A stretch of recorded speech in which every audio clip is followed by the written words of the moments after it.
Hello friends, welcome back to our channel R L learning classes. आज हम लोग जानने वाले हैं एक बहुत ही इंपॉर्टेंट फॉर्म के बारे में, जिसके बारे में आप सभी लोग सर्च कर रहे हैं और मैंने भी सर्च किया था। तो मुझे इससे रिलेटेड हमारे जो सब्जेक्ट हैं मेन मैथ्स और फिजिक्स, इनके बारे में कोई भी डिटेल्स नहीं मिल रही हैं। तो चलिए आज हम लोग जानते हैं इस फॉर्म के बारे में और साथ ही मैथ्स और फिजिक्स के सिलेबस के बारे में। तो चलिए स्टार्ट करते हैं। ये है आपका इंटेलिजेंस ब्यूरो का फॉर्म, जो कि आपको उसमें नोटिफिकेशन में मिल जाएगा। ठीक है, ये डॉक्यूमेंट आपको मिल रहा है जिसमें जूनियर इंटेलिजेंस ऑफिसर ग्रेड 2 की ये पोस्ट है, टेक्निकल एग्जामिनेशन, ये सारी चीज़ें लिखी हैं। और पोस्ट के बारे में बात करें, टोटल 797 आपकी पोस्ट है। ठीक है, ग्रुप सी लेवल का ये पोस्ट है आपका। इसके अलावा नंबर ऑफ़ वैकेंसीज आप देख सकते हैं। अनरिजर्व के लिए 325, AWS के लिए 79, OBC के लिए 215, SC 119 और ST 59, टोटल 797 जो कि मैंने बताया। इसेंशियल क्वालिफ़िकेशन आप देख सकते हैं यहाँ पे। आपका इसेंशियल क्वालिफ़िकेशन में जो भी आपकी चीज़ें हैं, सेकेंड नंबर पे है बैचलर्स डिग्री। तो bachelor degree in science with electronics और कंप्यूटर के साथ साथ फिजिक्स और मैथ्स वाले एप्लीकेबल हैं, और बैचलर डिग्री जिनकी कंप्यूटर एप्लीकेशन में है वो भी एप्लीकेबल हैं। बट यहाँ पे अगर किसी के कोई अगर केमिस्ट्री से भरना चाहता है तो वो एप्लीकेबल नहीं है, जैसा कि फॉर्म में लिखा है इसमें। ठीक है, एज लिमिट क्या है, 18 से 27 साल। बाकी आपकी कैटेगरी वाइज रिजर्वेशन है कि 3 साल 5 साल, जितना भी आप रिलैक्सेशन लेना चाहते हैं आपकी कैटेगरी पर डिपेंड करता है। ठीक है, तो ये सारा था हमारा फॉर्म डिटेल। ठीक है, इसके बाद इनका जर्नल सब कुछ लिखा है कि क्या क्या भरना है, कौन सा कहाँ का जो इनका सेंटर हो सकता है, और फॉर्म फिलिंग का प्रोसेस लिखा है। ठीक है, एग्जामिनेशन कैसा होगा, देखिए ये एग्जामिनेशन स्कीम ये ज़्यादा बेटर है, इम्पॉर्टेंट है ये हमारे लिए। 2 घंटे का टाइम आपको मिलेगा, ओके, जिसमें कि 100 मार्क्स का क्वेश्चन होगा टोटल, मतलब जिसमें 100 क्वेश्चन होंगे 100 मार्क्स के, और 1/4 आपकी नेगेटिव मार्किंग होगी। जनरल मेंटल एबिलिटी के 25 क्वेश्चन होंगे, क्योंकि 100 क्वेश्चन लिखे तो ऑब्वियसली बात है 25% 25 क्वेश्चन ही होते हैं। ठीक है, और combination of subject as per essential qualification, अगर आपने BSc मैथ से भरा है या फिजिक्स से भरा है तो उसके बेसिस पे 75 क्वेश्चन उसके होंगे उस रिलेटेड सब्जेक्ट के जिससे आपने भरा है। टोटल टाइम ड्यूरेशन जो है आपका 2 आवर्स होने वाला है। ठीक है, उसके बाद स्किल टेस्ट होगा 30 मार्क्स का, और उसके बाद इंटरव्यू और पर्सनालिटी टेस्ट जो भी है आपका वो 20 मार्क्स का होगा। ये आपका पूरा प्रोसेस है। ठीक है, बाकी नीचे सिलेक्शन ऑफ कैंडिडेट्स कैसे सेलेक्ट होना है, टियर फर्स्ट, टियर सेकंड और टियर थर्ड, इस तरह की चीज़ें सारी लिखी हुई हैं। डेट क्या है आपकी, रजिस्ट्रेशन जो फॉर्म ओपनिंग की डेट है वो 3/6/2023 थी, और ये क्लोजिंग डेट कब है, 23/6/23।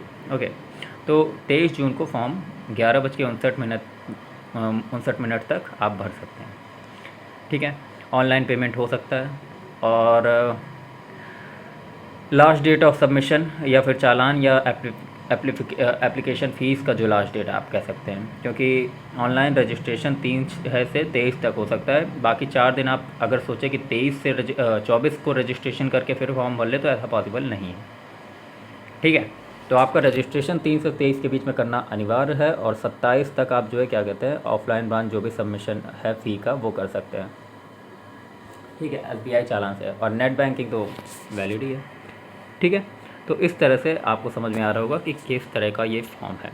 ठीक है, तो ये हो गया हमारा, मतलब जो जो पूछा जाना है, जो बेसिक डिटेल्स थी वो। अब चलिए बात करते हैं इनके फॉर्म के सिलेबस के लिए। ठीक है, कि हम लोग क्या सिलेबस प्रिपेयर करने वाले हैं, और बेसिकली मैं यहाँ पे यही बताने वाला हूँ कि फ़िजिक्स और मैथ्स में क्या सिलेबस होने वाला है।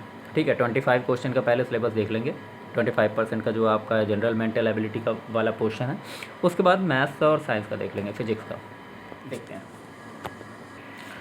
तो देखिए, जो आपका पहला पोर्शन है 25% वाला, उसमें आपका जनरल मेंटल एबिलिटी है। ये तो आप सभी को पता होगा, ये बहुत ही कॉमन पोर्शन है। अगर कोई भी आप गवर्नमेंट जॉब की प्रिपरेशन कर रहे हैं तो ये पोर्शन तो आपको लगभग प्रिपेयर ही रहता है, ठीक ठाक सभी को प्रिपेयर रहता है। ओके, तो इसमें इंडियन हिस्ट्री है, करंट अफेयर्स है, इंडियन ज्योग्राफी है, इंडियन पॉलिटी है, इंपॉर्टेंट डीज एंड डेट्स है। ठीक है, percentage, number system, time and work, ये बहुत ही कॉमन जैसे कि पहले हमेशा होता है अदर एग्ज़ाम्स में। ठीक है, वही सारा आपका जो है, कोई अलग से जो ऐसे सिलेबस नहीं दिया गया है। ठीक है, number system, time and work, profit loss, picture alligation, data interpretation, coding decoding, series, logical and analytical reasoning, English vocabulary, cloze test, error, ये सारी चीज़ें आपकी हैं। ठीक है, अब देखते हैं कि मैथ्स वालों का क्या सिलेबस है। तो मैथ्स वालों के लिए अब हम सिलेबस दिखा देते हैं आपको। मैथ्स के लिए जो आपका सिलेबस है वो है मोस्टली आपका, देखिए जो 12th तक आप प्रिपेयर करेंगे वो, और कुछ पार्ट आपका ग्रेजुएशन से जो दिख रहा है वो linear algebra, arithmetic progression, average जो कि बहुत ही कॉमन है, comparison of quantity, elementary statics, circles, lines, triangle, probability, trigonometry, permutation and combination, binomial theorem, 3D geometry जिसको 3 डायमेंशनल ज्योमेट्री बोल रहे हैं हम लोग, sequence and series, matrices, determinants, statics, sets, linear inequation, ठीक है, या लीनियर इनइक्वालिटीज़ भी होता है, यही चैप्टर आपका 12th में, relation and function, vector algebra, complex numbers, limits and continuity, solution of differential equation, differential calculus, application of derivatives, method of differentiation, indefinite integrals. तो देखिए इसमें ज़्यादातर जो आपका पोर्शन है ठीक है, ज़्यादातर आपका पोर्शन क्या है कि 12th वाला है। अगर आप एक बार 12th तक का कायदे से प्रिपेयर कर लेते उसके बाद आप BSc फर्स्ट ईयर तक जाइए, ठीक है, उसमें आपको सारी चीज़ें क्लियर होती चली जाएगी। तो 12th वाला जो पोर्शन है 11 12 का वो बहुत ही अच्छा आना चाहिए, ठीक है। उसके बाद आपका BSc का भी थोड़ा पार्ट, ये आपके मान के चलिए कि जो है अभी तो मतलब डिटेल सिलेबस एकदम नहीं है कि टॉपिक्स कौन कौन से मतलब टॉपिक्स के अंदर क्या क्या चीज़ें आ रही हैं, लेकिन फिर भी आपको काफ़ी हद तक इससे अंदाज़ा मिल जाएगा। अब चलिए बात करते हैं फिजिक्स के सिलेबस की ओर। फिजिक्स का जो सिलेबस है देखिए, general physics and measurements, mechanics, circular motion, energy and momentum, gravity, fluid mechanics, oscillations and waves, thermal physics, thermodynamics, heat transfer, electricity and magnetism, circuit elements and DC circuit, magnetic effect of current and magnetism, electromagnetic induction, waves and optics, general wave properties, reflection and refraction, ray optics, physical optics, quantum phenomena, atomic, यहाँ पे शायद कुछ लिखा था atomic के आगे भी और वो शायद मिस हो गया है, nuclear and particle physics, relativity, laws of motion और स्पीड एंड वेलोसिटी। तो देखिए ये आपका मतलब मोटा मोटा जो सिलेबस है यही यहाँ पे आप जो देख सकते हैं कि आपको फिजिक्स में ये सारी चीज़ें तैयार कर ली हैं।